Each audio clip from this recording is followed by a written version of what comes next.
மதி, கவலைப்படாத மதி. இப்போதான் ஹாஸ்பிட்டலுக்கு ஃபோன் பண்ணி கேட்டேன். உங்க அப்பா நல்லா தான் இருக்காராம். இன்னும் எவ்வளவு நேரம் தான் இப்படியே அழுதுகிட்டு இருக்க போற? யாராவது வந்து பார்த்தாங்கன்னா கண்டிப்பா ஏதாவது தப்பா நினைப்பாங்க.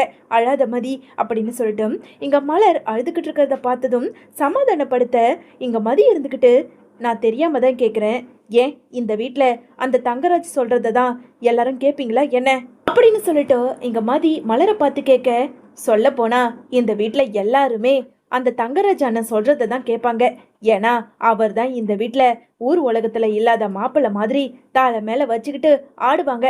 ஆனா நான் அப்படி கிடையாது. என் புருஷன் பாக்கியராஜ கல்யாணம் பண்ணிக்கிட்டு எப்போ இந்த வீட்டுக்குள்ள வந்தனோ அப்பத்துல இருந்தே அந்த தங்கராஜுக்கு என்னை பிடிக்கவே பிடிக்காது.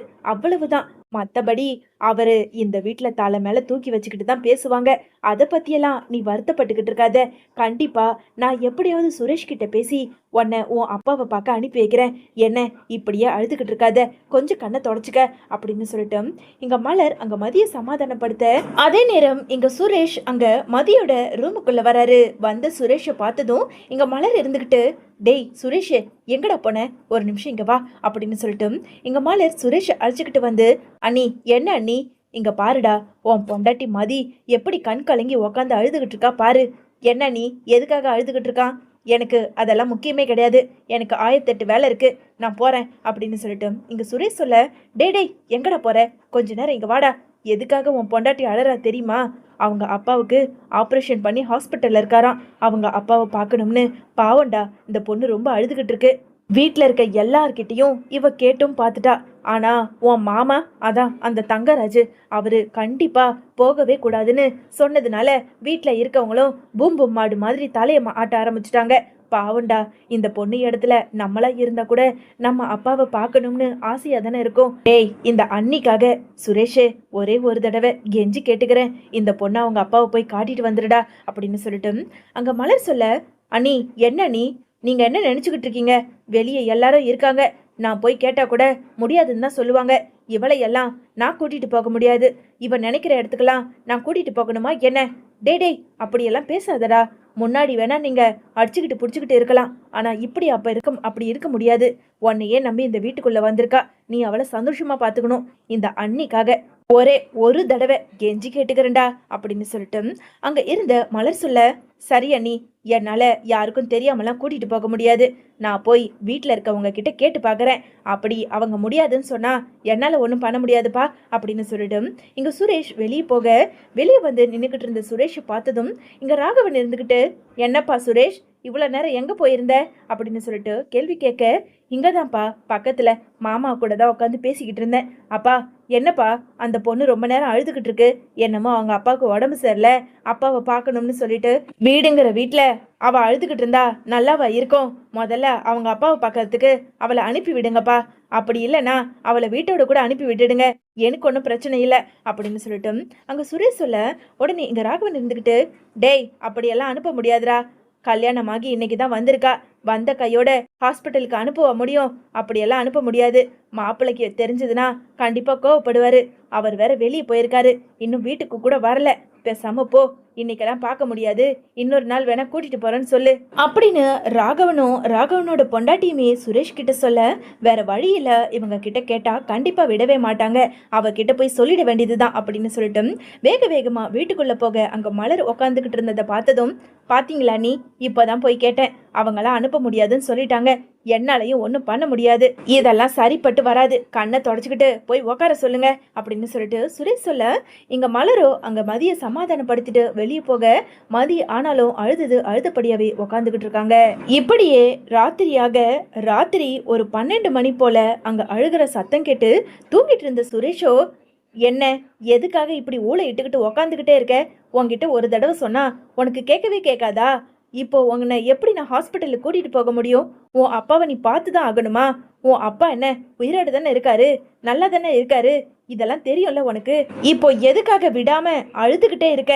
சே அப்படின்னு சொல்லிட்டு அங்க நிம்மதியே இல்லைன்னு புலம்பிக்கிட்டு சுரேஷ் எழுந்து உக்கார, ஆனாலும் இங்க மதி இருந்துக்கிட்டு, என் அப்பாவை ஒரே ஒரு தடவை பார்க்கணும்.